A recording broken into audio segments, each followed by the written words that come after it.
नोटबंदी के समय पर जब मैं आया था कि रुपया काला सफेद नहीं होता। जो रुपया नोटबंदी की थी, नोटबंदी के समय पर याद करो, मैं कहता रहा, जनता से समझाता रहा कि रुपया नहीं होता है काला सफेद। अगर कोई चीज काली सफेद होती है तो हमारा आपका लेन देन काला सफेद होता है। और हमारी अर्थव्यवस्था ऐसी है, कब काले से सफेद हो जाता है और कब सफेद से काला हो जाता है हमें पता ही नहीं लगता है। लेकिन भारतीय जनता पार्टी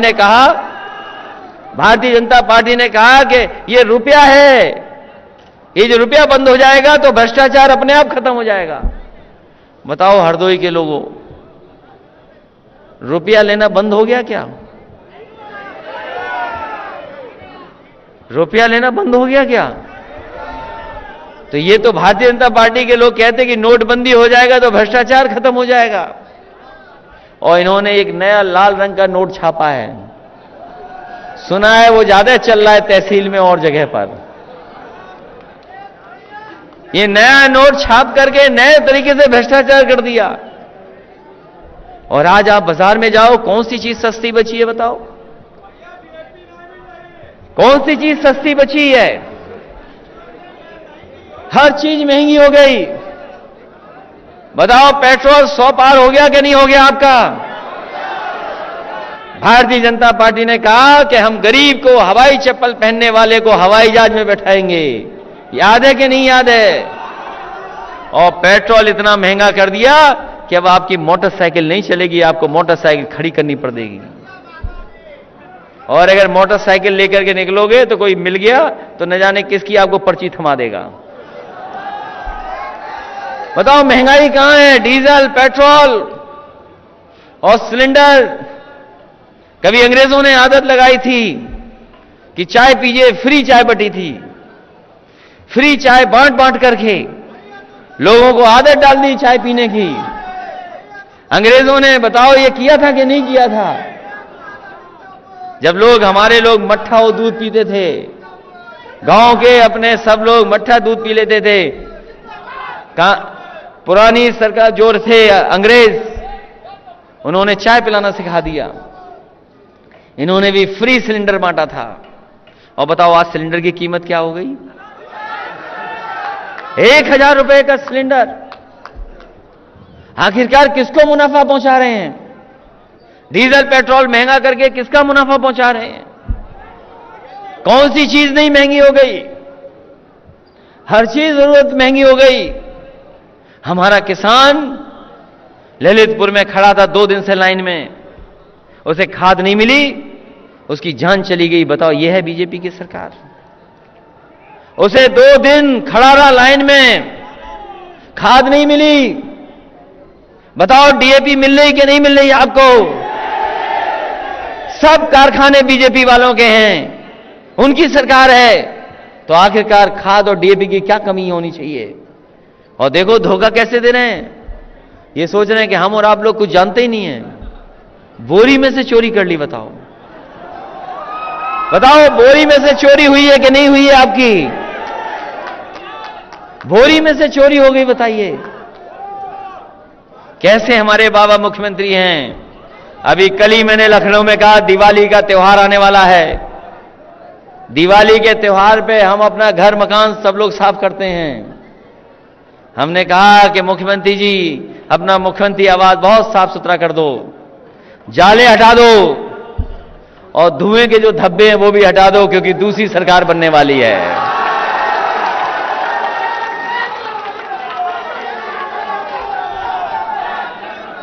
इसलिए ये समाजवादी विजय रथ से निकले हैं। समाजवादी विजय रथ लगातार चल रहा है। मैं अपने किसान भाइयों को, इन्हीं नौजवानों का धन्यवाद देना चाहता हूं। आज तो केवल इतना ही रथ चला है, बहुत कम चला है, 20, 25, 30 किलोमीटर चला, इससे ज्यादा नहीं चला। 20, 25, 30 किलोमीटर चला है। ये समाजवादी विजय रथ ये इसलिए चल रहा है क्योंकि इस चुनाव में आपको अपनी विजय हासिल करनी है। किसानों को अपनी विजय दिलानी है, नौजवानों को अपनी विजय दिलानी है। और इतना अपमान किसी सरकार में नहीं हुआ होगा जितना इस सरकार में अपमान हो रहा है। इसलिए समाजवादी विजय रथ लगातार चलता रहेगा। और आज तो केवल 30 किलोमीटर चला है, अगली बार आएंगे तो पूरे हरदोई में चलाने का काम समाजवादी रथ का होगा। और मुझे याद है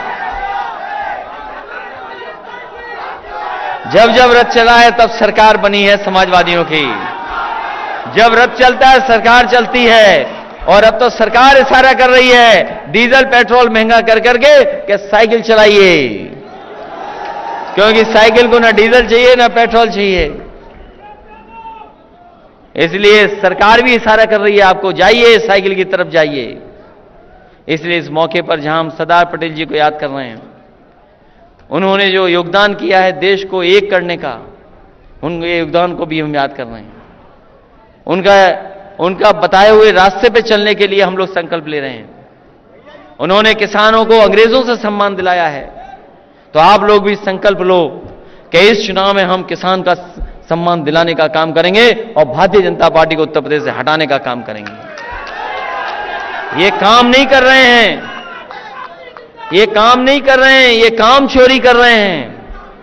4.5 साल टाइम पास कर दिया हमारे बाबा मुख्यमंत्री जी ने, और 4.5 साल बाद बोल रहे हैं कि हम लैपटॉप देंगे, टैबलेट देंगे। अरे गांव के लोग जानते हैं, इन्होंने अपने संकल्प पत्र में लिखा था, नौजवान ये बात को अच्छी तरह समझते हैं क्योंकि सब मोबाइल चलाना सीख गए हैं।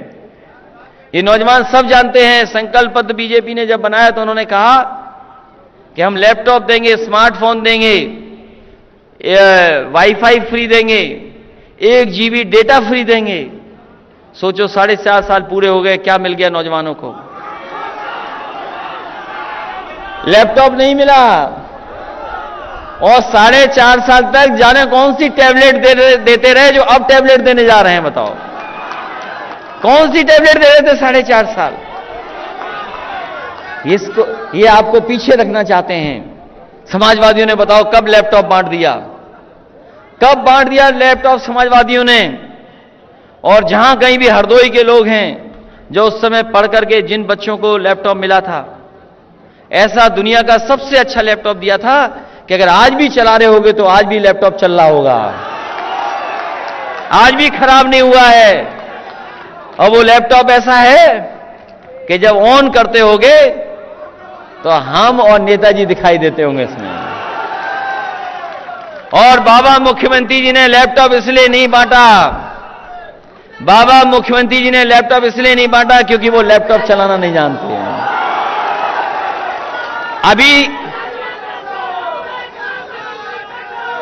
अभी तक तो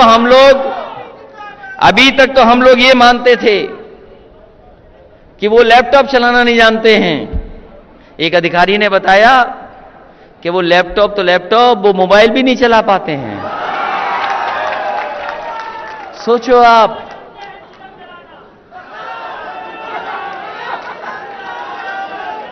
ये बीजेपी के लोग सब रखते हैं जेब में पुड़िया, बच के रहना। सोचो जो लैपटॉप ना चला पाए, मोबाइल ना चला पाए आज के जमाने में, वो नौजवानों आपकी क्या बात समझेंगे? ये नौजवान वो है जो मोबाइल खोलता है, उसे अगर कोई सामान चाहिए तो वो मोबाइल से ही सामान मंगा लेता है। मोबाइल से सामान आता है कि नहीं आने लगा? और बताओ, आजकल कुछ जगह तो हो सकता है यहां ना हो व्यवस्था, लेकिन शहरों में तो है व्यवस्था।